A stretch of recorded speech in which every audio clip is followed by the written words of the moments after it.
ஒரு தொலைபேசி வாயிலாக இணைந்திருக்கிறார் பாரதிய ஜனதா கட்சியினுடைய செய்தி தொடர்பாளர்களில் ஒருவர் திரு ஆசீர்வாதம் ஆச்சாரி அவர்கள். சார் வணக்கம். என்டிஏவினுடைய குடியரசு துணைத் தலைவர் வேட்பாளராக திரு சி.பி. ராதாகிருஷ்ணன் அறிவிக்கப்பட்டிருக்கிறார். எப்படி பார்க்கிறீங்க? இது மிகவும் ஒரு சந்தோஷமான ஒரு நாள். தமிழக பாஜகவின் ஒவ்வொரு தொண்டனுக்கும் இது ஒரு மகிழ்ச்சிகரமான ஒரு நாள். தொண்டர்களோடு தொண்டர்களாக தன்னுடைய பயணத்தை ஆரம்பித்த திரு சி.பி. ராதாகிருஷ்ணன் அவர்கள் கட்சி ரீதியாக மாநில தலைவராக இருந்தார்.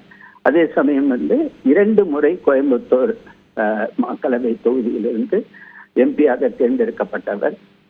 கோயம்புத்தூர் மற்றும் கோயம்புத்தூரை சுற்றியுள்ள அனைத்து பகுதிகளையும் பற்றி நன்கு அறிந்தவர். குறிப்பாக திட்டங்களை தமிழ்நாட்டுக்கு கொண்டு சேர்த்ததில் மிகப்பெரிய பங்கு. திரு அடல் பிஹாரி வாஜ்பாய் அவர்கள் பிரதமராக இருக்கும்போது பல திட்டங்களை கோயம்புத்தூருக்கு கொண்டு வந்தார். அதற்கு பிறகு அவர் ஜார்க்கண்ட் மாநிலத்திற்கு ஆளுநராக பொறுப்பேற்றார்.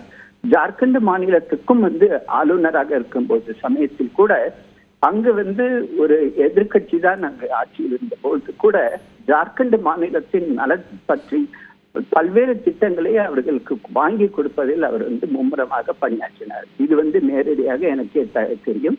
ஏனென்றால் நான் அவர் கவர்னராக இருக்கும்பொழுது அங்கு சென்று அவரை நேரில் சந்தித்தேன். அதே போல் அங்கிருந்த முதலமைச்சரையும் நான் சந்திக்கும் வாய்ப்பு எனக்கு கிடைத்தது.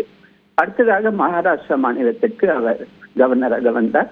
அங்கும் தன்னுடைய பணியை மிகவும் சிறப்பாக செயல்படுத்தினார். அதற்கு எல்லாம் முத்தாய்ப்பாக இப்பொழுது துணை குடியரசுத் தலைவர் பதவி அவருக்கு கிடைத்துள்ளது. எங்கள் அனைவருக்கும் மிகவும் சந்தோஷமான ஒரு நாளாகத்தான் நாங்கள் பார்க்கிறோம்.